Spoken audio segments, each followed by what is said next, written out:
Hey everybody, welcome back to Cooking It Real. My name is Kathy and I'm so glad you could join me again today. What I want to show you today is something that I've been doing for a little over a year now, and that is making sourdough bread. Now before you feel all intimidated about sourdough bread, believe me, I was pretty intimidated myself. What I've found over the last year and a few months is that what it takes to make sourdough bread is nothing but confidence. And I will admit to being very skeptical about whether I could do it. Can I make a starter? Can I keep it alive? Can I make a bread that's good? How do I make those beautiful loaves that I see all the time on Pinterest and other YouTube videos? Well, if I can do it, you can do it. And I'm going to show you how. This sourdough starter I began it, I guess you could say it was conceived on January 4th of 2022. So it's just a little over a year old right now. And when I first started doing the breads with it, I was very intimidated by the fact that I had to feed my starter, let it rise, let it get all excited and bubbly. And then I had to put my dough together and let it rest again, and then overnight let it rest and ferment longer, and then it just seemed like a whole lot of things. There are several steps to making the sourdough bread, and at first you have to feed your starter. That's the very first thing. If your starter is out and it's always being used, you're probably feeding it every day or every other day. But like me, it's just my husband and I here at the house, and he's been on a diet, so I haven't made sourdough bread in quite a while. But I just put it in the refrigerator. But when you want to make your sourdough bread, you got to take out your starter, you got to feed it, you got to get it alive again, you got to bring it back to life. You got to bring it back to life. So what? So what? What do I want to say? Once you have your yeast all fed and ready to go, you have to put together your flour and your water. And then you mix that up and let that rest. That's called the autolyse. And during that time, uh, uh, uh, don't be intimidated. We can do this and we'll do it together. All right? Let's start with our flours. And this is my favorite bowl for mixing. Do y'all have favorite bowls or utensils that you use? I also have a digital kitchen scale. I got this for, I don't know, 20 bucks or so, maybe 10 years ago. Very important tool in my kitchen. And it's very important when you're doing sourdough bread. Now, I've seen a lot of YouTube channels where they do it by eyeball, and that is totally cool. But I was just not ready to be that brave about it to start.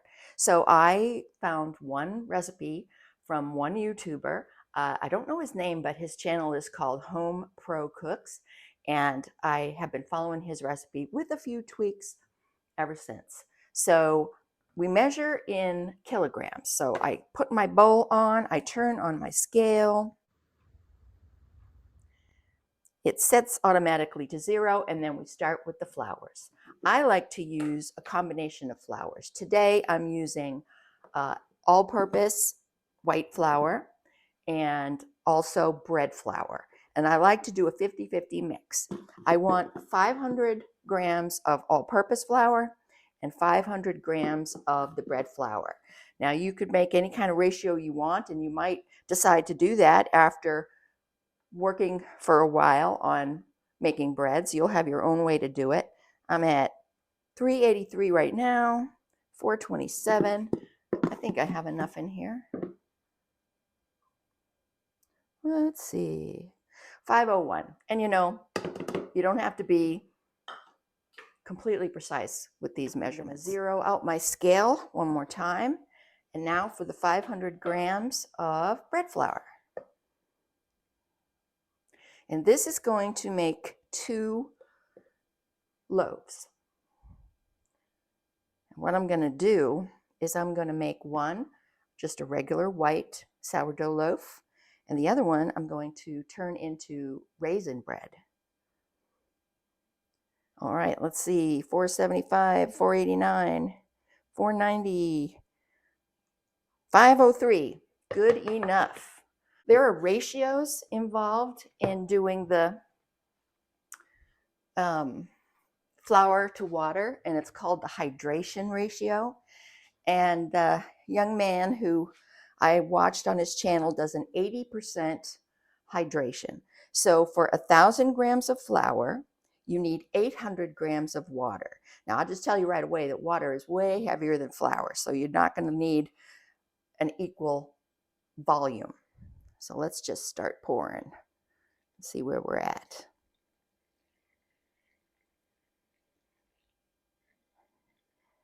All right, I'm at 536. I need more water. And don't pour too fast or you might overdo it. 42, 771, 93. Oh, 800 on the nose. I did it. Whoop, whoop, whoop.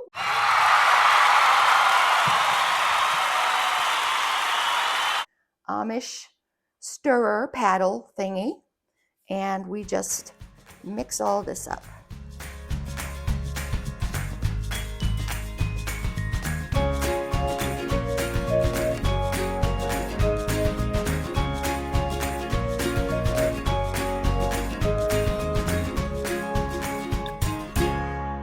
All right, so that's kind of like a shaggy dough. It's a little bit sticky, but it's done for now.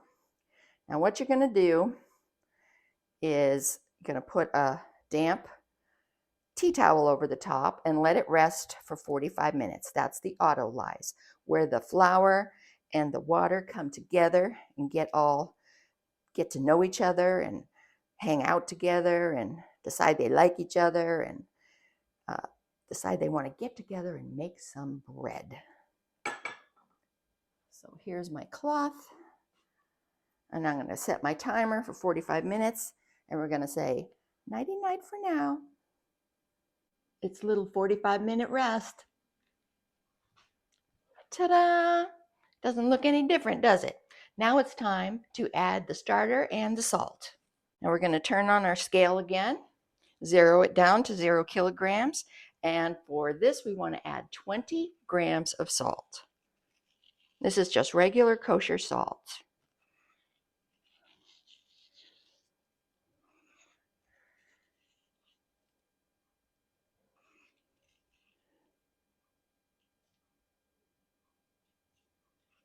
Boop. There we go, 20 grams. All right. And the gentleman whose recipe I began following would add 150 grams of starter. Now, my husband encouraged me to experiment with extra starter, which I have done. See, look at that starter. Isn't that a beautiful thing? But I'm going to add, depends on how much I have. Let's see. Instead of 150, I might add 200. All right, that's 113. And I have 2 jars of starter started, actually. And the reason for that is because a while back we had some issues with the refrigerator, and I was just kind of dividing my starter as insurance, that everything would be good. And you don't need any kind of fancy jars or bowls or anything like that. This is just like a artichoke cart jar from Costco, any of your old jars. So long as you can get a good sized spoon into it to stir, that's all you need. And you might be wondering, well, that's all well and good, but I don't have a sourdough starter, and how am I going to get one? Well, I will make a video on that one of these days coming up, because I am planning on making a brand new starter for somebody, and then we'll go through it together. But if you do have a starter, or if you have one in your fridge and it's just been sitting there, now's a good time to take it out and let her rip. All right. I had 225 grams of the sourdough starter in there. And now this is how you mix it up. Now, this is one of the things that originally kind of freaked me out. You saw that I just laid that salt, sprinkled it on top, and then poured the starter right on top of that. And so the first time I saw this mixing method, I thought, what? No spoons? Just your hands? That's kind of gooky. And yeah, it is a little bit gooky, but nothing to be afraid of. You know, these are your best tools, your hands. So what you want to do is just turn your bowl, lift it up, fold it in on itself, give it a little mush down. And once you do that a couple of times, you'll have everything kind of folded in. And it's really not that hard. I'm grunting for no good reason. And now it's going to take another rest. I'm going to set my timer for 20 minutes and we'll be back. So we've done the mixing and now it's time for the stretch and flip portion of our program. And this is, you do it the same way you did mixing it. You want to put your hand underneath like one edge, lift it up, shake it, fold it in on itself. Give a quarter turn, take that. Just think north, south, east, west, or north, west, southeast, or something. 1, 2, lift and shake, 3, and 4. Okay, then you put the cloth back on it and give it a rest. Now, they say you can do it once every 30 minutes and you only have to do it like 4 times. So it's not like you're spending 2 hours shaking and flipping, but you do, you can be doing other things while you're doing it. One thing you can do is feed your starter before you put it back in the fridge. See you in 25 minutes. And this is how you feed your sourdough starter before you're putting it back to bed in the fridge. First, you're going to need another jar, a clean jar. And this is like a pickle jar or something like that. Just save your old jars. Just make sure they're about, I think this is like quart size. You could use a mason jar. If you do, use a wide mouth. It's much easier. Now you want to take your starter that we just used in the bread, and you want to turn on your scale, have it all zeroed out, and you want to do a ratio of 1, 2, 2. That's 1 part starter, 2 parts water, 2 parts flour. 1 part starter, 2 parts water, 2 parts flour. 1 part starter, 2 parts water, 2 parts flour. So it all depends on how much starter you want to measure out. Let's start right here, see what we got. I usually try to get about 50 grams. And if you have starter left over, they call that sourdough discard. You can either throw it away or you can use it to make other things. Oop, I'm at 55. Okay, we can do that for a ratio. Let's see. Let me wipe my hand. Oh, if we have 55 and we zero that out, that is 55 times 2 is 110. So we need 110 grams of water. And remember, water goes fast. Oop, 109. Oop, 111, okay? That little drop was, doesn't matter, it's cool. All right, now, so what I like to do next is take my wooden spoon, a clean wooden spoon, and mix the starter up with the water a little bit. That helps it when you put the flour in. Down to 0.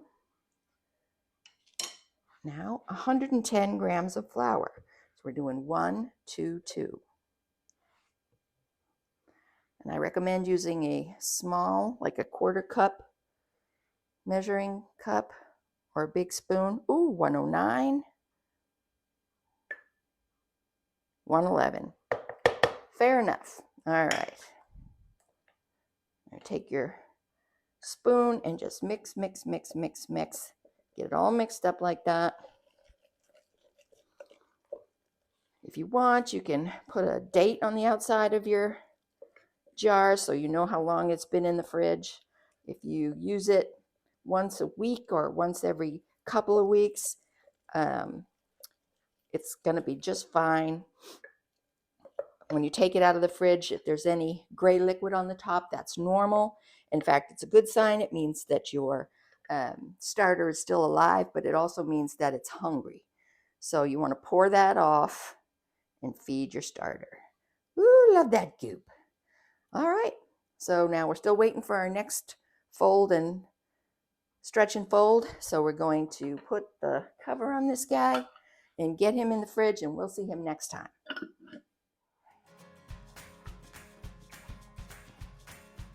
Lift, shake, fold.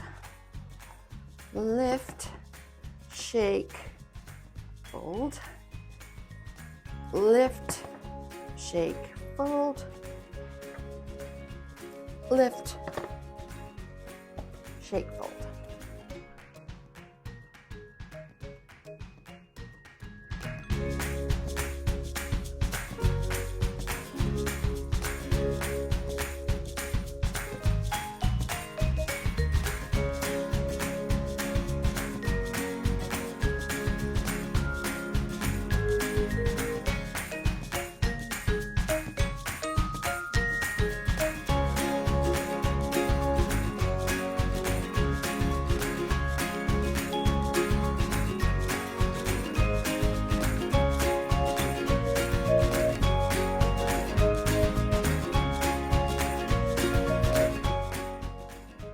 And here comes the final. Pull, shake, fold, lift, shake, fold. We've been developing the glutens throughout this process, and you can see that the dough is changing its character. But this is all we need to do for today. We're going to put this baby to bed for tonight, and we'll see you in the morning. Nighty night.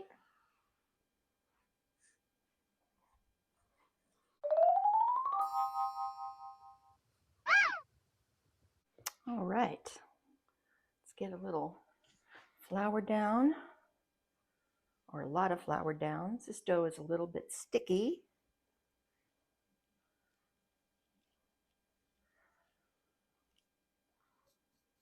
And using my silicone scraper, let's turn this out. Oh boy. Hope you had a nice rest, my little sourdough. You know, some people name their sourdough starters. I never thought of that, but I might do that when I make my new one, which I'll take you along on that trip. Ooh, yeah. Come on. Everybody out. Let's go. There we go. Ooh, yeah. Excellent. Get a little more flour down here. A little over the top. Now you don't have to knead this in any way. Just gonna move it around a little bit. Do a little more stretching, a little more folding.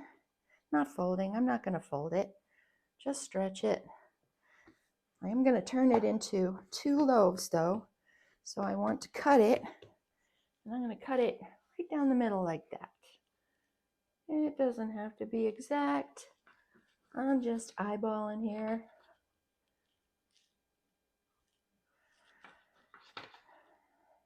All right. So we got bread number 1 and bread number 2. And as you might expect, you're going to have to rest for just a few minutes. Well, maybe about 30 minutes. Get everything in there.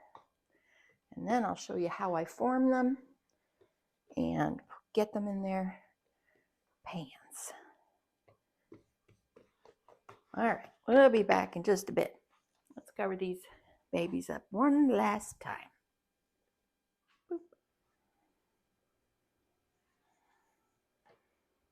All right, now the first one we're going to do is going to be our plain sourdough loaf. And when I first started doing sourdough, tried to make the round boules in the baking pan and all that, and I didn't have a whole lot of luck with it. Then I got a tip from Stacy from Off Grid with Doug and Stacy's YouTube, and she had a different technique for making her sourdough and getting it in the pan, and it has worked out so well for me, because what it gives you is almost like a regular sandwich type bread. It's not round. You can cut it into slices and make a nice sandwich, fit it in the toaster, and all that good stuff. Now, I'll put a little bit over here in case we need it. This dough is a little sticky. What you're going to do is take a parchment lined bread pan. Put that there for now. And mine is 9 1/4 by 5 1/4. And let's see, where's a good place to put it? Can you see that still over there? I'm not sure. Well, let's turn this around a little bit. Anyway, you're going to take and cut your one piece of dough into 4, and you're going to roll it up upon itself, and you're going to pinch it a little bit and make like a tiny little mini bread there, and you're going to put it at the ends of your pan like so, and then you just continue doing that. How you roll it up is kind of up to you. I like to kind of roll it a little bit this way, then roll it a little bit that way. And that's my oven warming up. Pinch the seams some. All right, I get a little tiny bit of flour on the side that I'm going to have touching the other one, just to keep it from being too sticky. And then you just line them up, and when you bake it, it will come out like one loaf. It won't be sectioned or anything like that. And you'll have a perfect little bready. It'll be so cute. Okay, a little bit of flour on that side.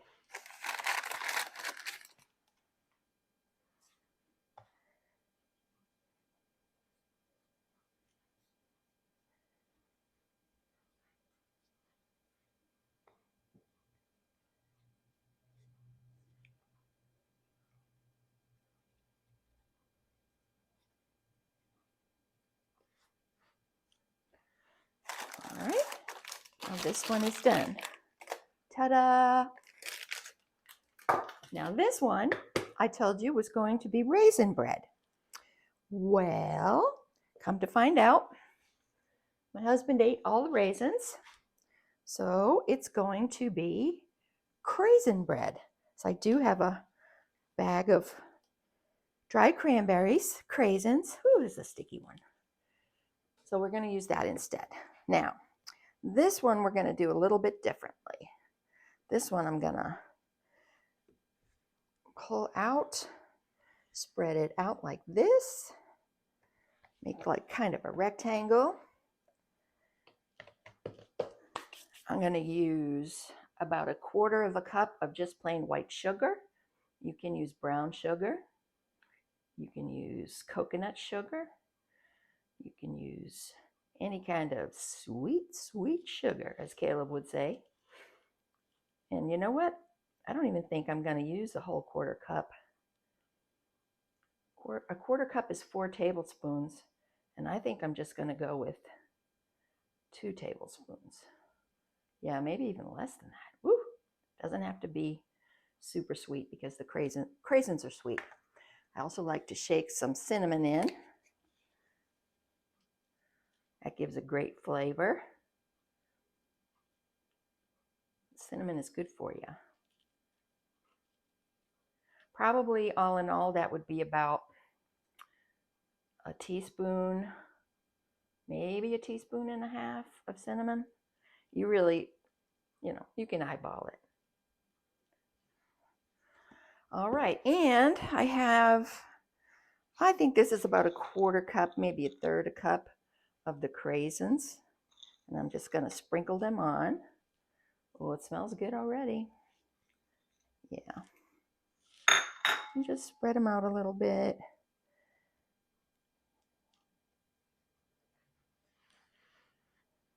You don't want it to be too thickly strewn with cranberries. A little goes a long way. All right, and now we're going to roll it up. And let me get, well, no, we'll start like this. Roll it up like a what are you rolling it up like? Like a cinnamon roll, cinnamon buns. All right. Roly, roly, roly. Get in there. Get in there. Everybody. Pull that up. All right. You want to pinch your seam closed. Pinch, pinch, pinch. You want to tuck in the ends. Just tuck them in like a burrito. There we go. Let's give that a little bit more of a turn. Now turn it over. Pull those ends in just a little bit more. Tuck them under. Give it like this to press that seam together. Get your next pan, also lined with parchment, and they're not sprayed. It's just plain parchment. And let's see if I can pick this guy up without too much trouble. All right, in you go. There we go. Ta-da! Now we have both of these guys are ready for their big rise, their big moment. So what I've done is I have turned on my oven to its lowest setting, which is 170. And as soon as it reaches 170, I turn it off. I put these in the oven and I just let them sit until they rise. Now I'm looking for them to be about at least as tall as the top of the pan.